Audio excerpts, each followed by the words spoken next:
Pendidikan Agama Kristen SMP kelas 9 Bab 7 bagian 2.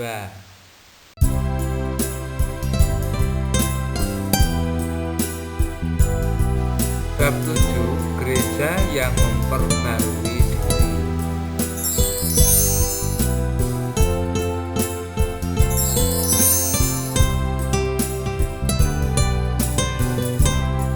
Untuk memulai pelajaran, mari kita berdoa.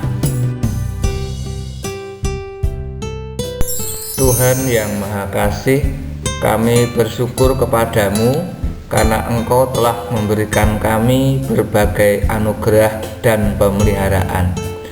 Berkatilah kami semua agar kami dapat memahami kehendak firman Tuhan, terutama kehendak Tuhan atas gerejamu di dunia. Roh Kudus kiranya menerangi hati dan pikiran kami sehingga kami memahami pelajaran ini dengan baik. Iman kami dibangun, pengharapan kami tumbuh. Di dalam nama Tuhan Yesus Kristus kami berdoa. Amin. Sebelum lebih lanjut, jangan lupa tekan like, subscribe, tekan lonceng, dan share.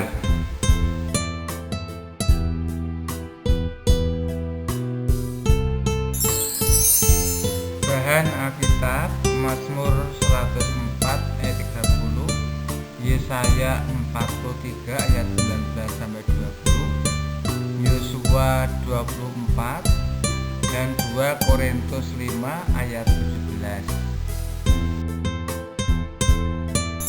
Penjabaran bab 7 Gereja yang memperbarui diri. Pendahuluan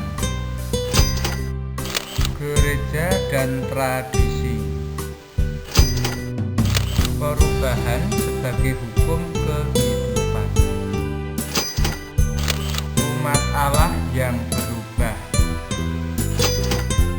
Penilaian.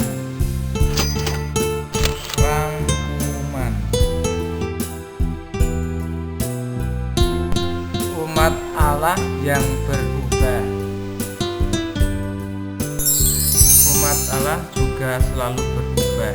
Tuhan tidak ingin umatnya tetap hidup sama seperti dahulu, karena zaman terus berubah, keadaan selalu berubah.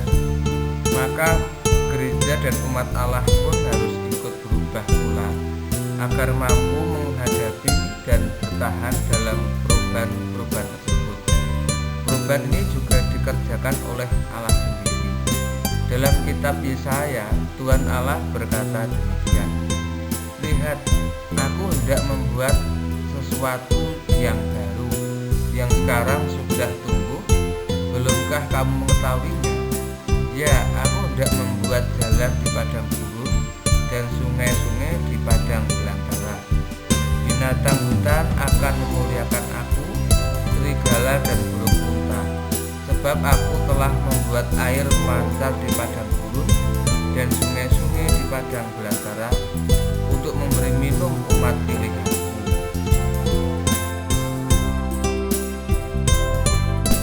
Umat Allah yang berubah. Kata-kata ini disampaikan Tuhan Allah kepada bangsa Israel yang hidup di pembuangan di Babel. Mereka hidup merana dan menderita karena tinggal di negeri asing. Apa yang tampak di hadapan mereka seolah-olah padang gurun dan belantara saja. Tidak ada kehidupan. Namun Israel tidak akan lebih lama lagi menderita. Tuhan akan membebaskan mereka. Tuhan akan menciptakan pembaruan, dan Israel yang dibebaskan akan menjadi Israel yang baru, umat Allah yang kuat. Pembaruan umat Allah. Pembaruan selalu menjadi tema penting dalam pesan-pesan Tuhan Allah kepada umat Israel. Dalam Yosua pasal 24 dikisahkan bahwa Yosua mengumpulkan bangsa Israel di Sikem. Yosua sudah lanjut usia dan ia tahu bahwa sebentar lagi ia harus meninggalkan bangsa itu. Yosua khawatir karena bangsa Israel adalah bangsa yang keras kepala dan mudah sekali berpaling dari Tuhan. Karena itu Yosua mengisahkan kembali perjalanan bangsa itu sejak pertama kali Tuhan memanggil Abraham dan merencanakan pembentukan bangsa Israel. Pada akhir pidatonya yang panjang, Yosua meminta bangsa Israel untuk memilih. Pembaruan umat Allah. Tetapi jika kamu anggap tidak baik untuk beribadah pada Tuhan, pilihlah pada hari ini kepada siapa kamu akan beribadah. Allah yang kepadanya nenek moyangmu beribadah di seberang sungai Efrat, atau Allah orang Amori yang negerinya kamu diami ini. Tetapi aku dan seisi rumahku, kami akan beribadah kepada Tuhan. Apabila kamu meninggalkan Tuhan dan beribadah pada Allah asing, maka ia akan berbalik daripadamu dan melakukan yang tidak baik kepada kamu, serta membinasakan kamu, setelah ia melakukan yang baik kepada kamu.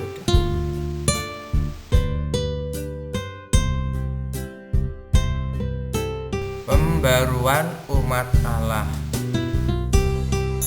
Mendengar kata-kata Yosua, seluruh bangsa Israel menjawab, "Tidak, hanya kepada Tuhan saja kami akan beribadah."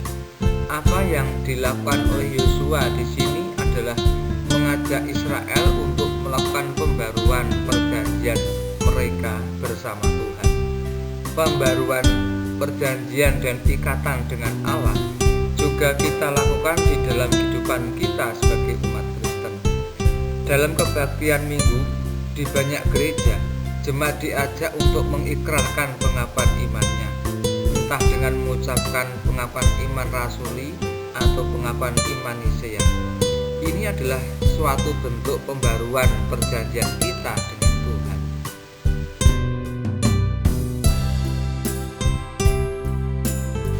Gereja sebagai umat Allah yang baru.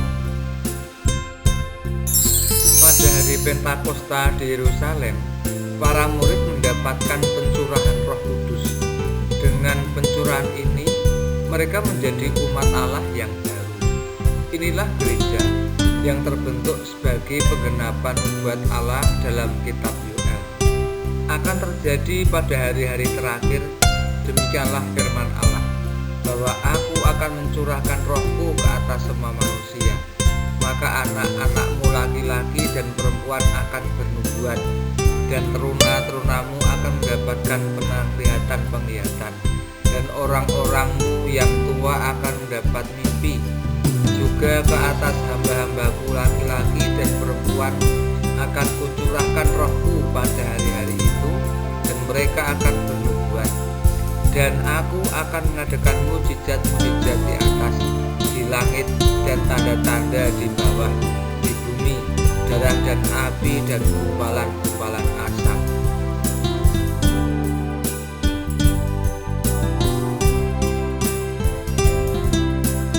Gereja sebagai umat Allah yang baru. Siapakah yang mendapatkan pencurahan Roh Kudus itu? Siapakah yang mendapatkan penglihatan dan mimpi-mimpi? Pengalaman istimewa ini tidak lagi terbatas kepada nabi-nabi dan para pelihat. Kini semua orang dapat mendapatkannya.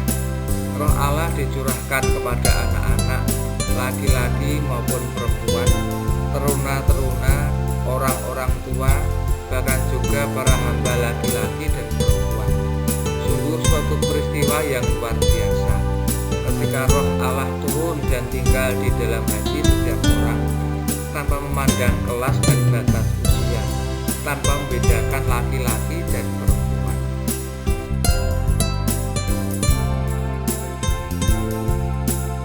Gereja yang diperbarui. Gereja sebagai umat Allah juga terus-menerus mengalami pembaruan. Pada 31 Oktober 1517, Martin Luther melakukan 95 dalilnya di pintu gereja di Wittenberg, Jerman. Dalam ke-95 dalilnya itu, Luther menuliskan hal-hal yang dianggapnya telah menyimpang yang terjadi di dalam gereja, antara lain penyalahgunaan kekuasaan kepausan, nepotisme, penjualan jabatan, penjualan surat-surat penghapusan dosa, dan lain-lain.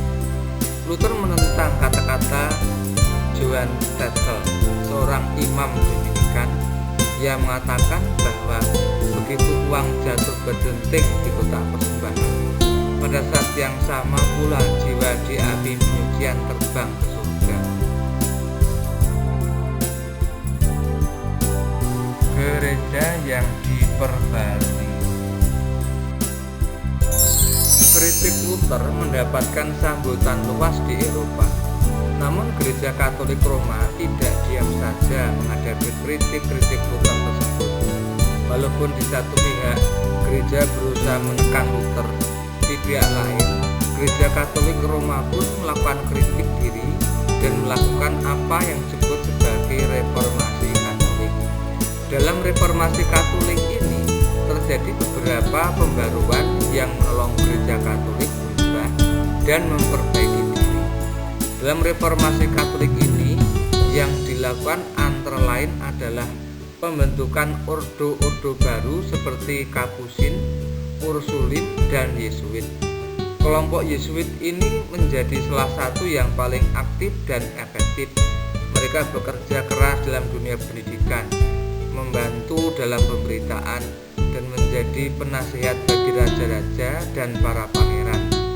Muncul sejumlah tokoh yang memimpin pembaruan rohani umat, seperti Ignatius dari Loyola, Teresa dari Avila, Yohanes Salib, dan lain-lain, yang mengembangkan spiritualitas umat, mengajarkan pertobatan batin kepada Kristus, pendalaman kehidupan doa, dan komitmen kepada kehendak Allah.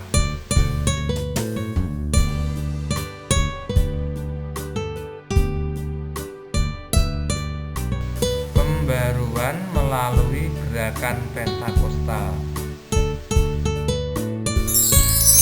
Gerakan Pentakosta yang melahirkan gereja-gereja Pentakosta dan karismatik muncul di Amerika Serikat pada tahun 1901 ketika Agnes Osman menerima karunia berbahasa roh di Topeka, Kansas.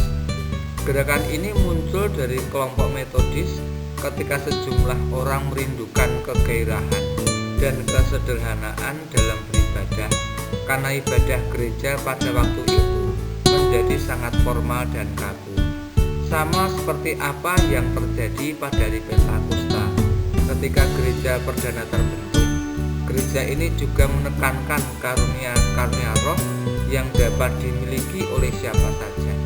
Orang tidak perlu mendapatkan pendidikan teologi untuk dapat menjadi pendeta dan pengkhotbah di gereja. Karena itu banyak pemimpin gereja Pentakosta yang tidak mendapatkan pendidikan teologi secara formal. Kalaupun ada, biasanya hanya sedikit saja. Keadaan ini sudah semakin berubah sekarang, khususnya ketika kesadaran akan pentingnya pendidikan teologi sudah semakin berkembang dan dirasakan sangat dibutuhkan.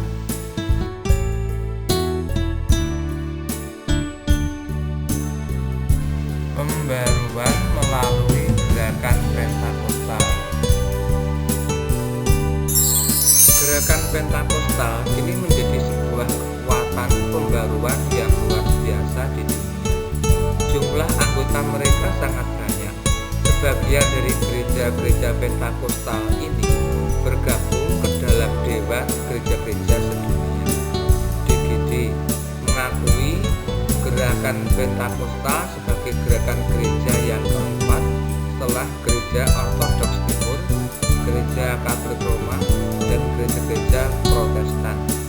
Kehadiran gerakan ini sempat menimbulkan permasalahan karena banyak gereja yang menganggap bahwa klaim-klaim mereka bahwa mereka dipenuhi oleh kuasa Roh Kudus itu tidak benar.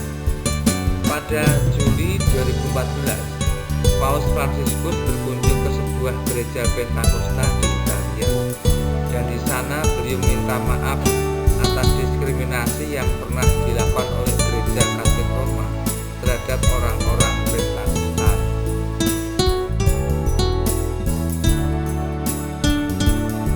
Pembaruan melalui gerakan Pentakosta. Paus berkata, orang-orang Katolik telah menindas dan menolak orang-orang Pentakosta, seolah-olah mereka orang-orang gila. Saya adalah gembala orang-orang Katolik, dan saya minta Anda semua memaafkan semua saudara-saudari Katolik saya yang tidak paham dan yang tergoda oleh iblis. Hal yang sama juga diungkapkan oleh para pemimpin gereja Injili yang menyambut kedatangan Paus. Pendeta Dr. Geoff Stonycliffe, Sekretaris Jenderal Aliansi Injili Sedunia, juga minta maaf kepada orang-orang Pentakosta yang juga pernah menganiaya orang-orang Katolik Roma.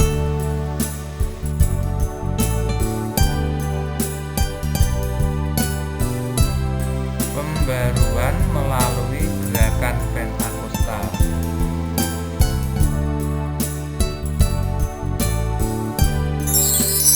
Pendeta Dr. Geoff Stonycliffe, Sekretaris Jenderal Aliansi Injili Sedunia, berkata, sungguh alkitabiah dan mencerminkan pesan Yesus, sehingga harapan saya adalah bahwa tindakan Paus Fransiskus ini akan mengirimkan pesan yang kuat ke seluruh dunia, khususnya ke negara-negara di mana terjadi ketegangan yang kuat antara orang-orang Katolik dan Injili.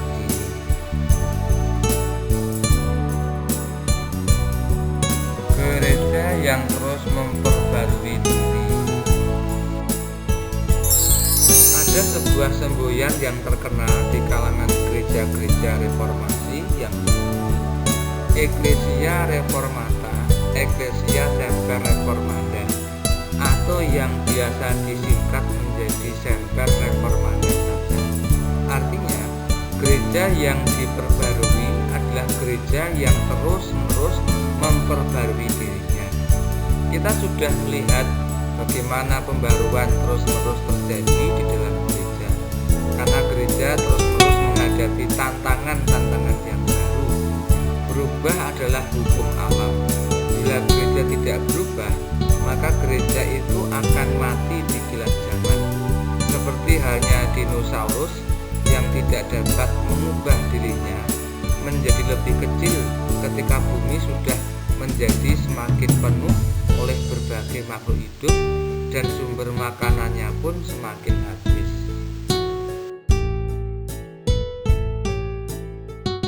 Gereja yang terus memperbarui diri. Perubahan seperti apakah yang harus dilakukan oleh gereja? Sebagian orang Kristen yakin bahwa mereka harus meniru gereja perdana, karena itulah gereja yang paling murni. Mereka meniru cara berpakaian, aturan-aturan gereja, tata ibadah, dan gaya hidup yang mereka yakini dijalankan oleh orang-orang Kristen perdana. Inilah gereja-gereja yang menyebut dirinya restorasionis, artinya gerakan untuk memulihkan gereja kembali kepada keadaannya di abad pertama. Pada kenyataannya, gereja perdana pun berbeda-beda. Jemaat di Korintus tidak sama dengan jemaat di Efesus, Kolose, Roma, Galatia, dan lain-lain. Masalah-masalah mereka tidak sama, sehingga cara mereka menghadapi dan menjawab persoalan mereka pun tidak sama. Yang harus dilakukan oleh gereja bukanlah sekedar kembali ke abad pertama, melainkan menatap ke masa depan dan menghadapi masalah-masalah yang menantang kita dengan sungguh-sungguh, sambil mohon berkat dan pimpinan Tuhan. Sambil mengutip kata-kata Presiden Kennedy, dan mereka yang hanya memandang ke belakang atau ke masa kini pasti akan kehilangan masa depan. kita diperingatkan untuk tidak memandang ke belakang saja atau masa kini saja, melainkan menatap ke masa depan yang penuh dengan tantangan.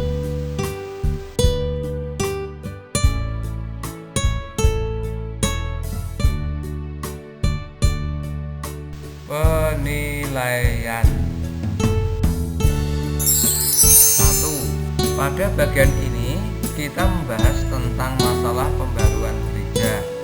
Salah satunya adalah permohonan maaf oleh Paus Fransiskus kepada orang-orang Pentakosta, dan sebaliknya permohonan maaf yang serupa dari pendeta Dr. Geoff Tunnicliffe kepada orang-orang Katolik atas penindasan dan penganiayaan yang mereka lakukan satu sama lain. Pelajaran apakah yang dapat kamu tarik dari pengalaman itu? 2. Dengan cara apakah pembaruan yang dilakukan oleh Paus Fransiskus dan pendeta Dr.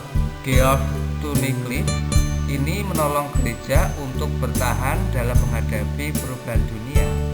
3. Salah satu pembaruan yang sedang terjadi di banyak gereja saat ini adalah pembaruan dalam kehidupan rohani dan ibadahnya. Coba tanyakan pendeta, beberapa anggota majelis gerejamu, dan beberapa temanmu sendiri. Apakah gereja kamu juga membutuhkan pembaruan seperti itu? Adakah perbedaan pendapat di antara mereka? Apa sebabnya demikian? 4. Menurut kamu sendiri, apakah pembaruan itu diperlukan? Penilaian. 5. Banyak gereja sekarang merasa ditantang untuk memikirkan kembali bagaimana hubungannya dengan umat beragama lain. Apa yang diajarkan gerejamu tentang orang-orang yang beragama lain? Apakah gerejamu mengajarkan kamu untuk hidup bertoleransi dan membangun hubungan yang damai dan ramah tamah dengan umat beragama lain? Kalau ya, coba berikan contoh-contohnya. Kalau tidak, apa sebabnya? 6. Setiap orang Kristen perlu berusaha melakukan perubahan di dalam kehidupan pribadinya. Menurut kamu, perubahan apakah yang perlu terjadi di dalam dirimu sendiri?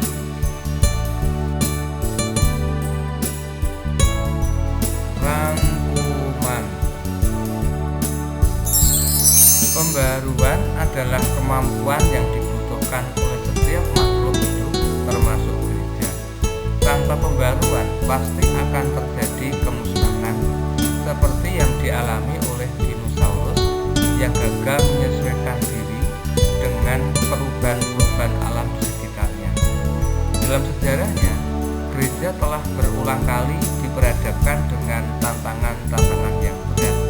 Gereja yang berhasil berubah dan mengubah dirinya, mengoreksi kesalahan-kesalahannya, memperbaiki sikap terhadap perubahan dan lingkungan sekitarnya, akan mampu bertahan.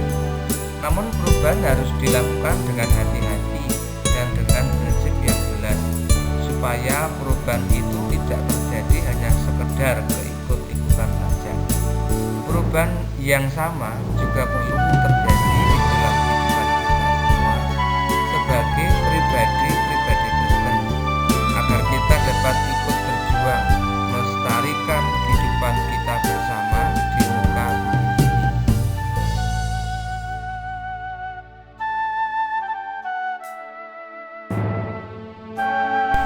Sebagai penutup, mari kita berdoa.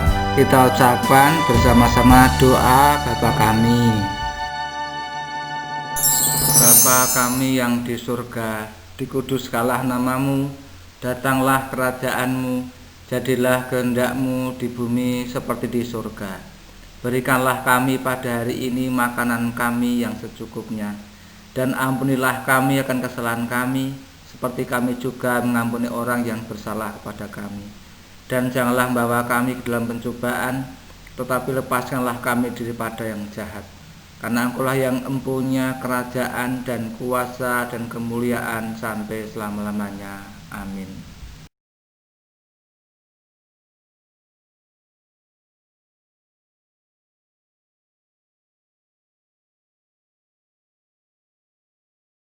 Demikian dahulu pembahasan materi kali ini.